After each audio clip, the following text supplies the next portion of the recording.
বিশ্বনবী মুহাম্মদ রাসূলুল্লাহ সাল্লাল্লাহু আলাইহি ওয়াসাল্লাম বলেছেন, রাষ্ট্রীয় দায়িত্ব পালনকারী কেউ যদি এক টুকরা সুতা বা তার চেয়েও ক্ষুদ্র কোনো জিনিস খেয়ানত করে, তবে কিয়ামতের দিন খেয়ানতের বোঝা মাথায় করে তাকে উঠতে হবে।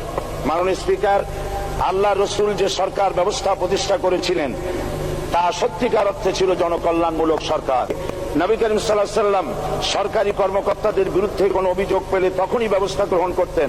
আইনের চোখে সবাই সমান। শাসকদের আত্মীয় স্বজন কারো পক্ষে সম্ভব ছিল না জনগণের উপরে জুলুম করা।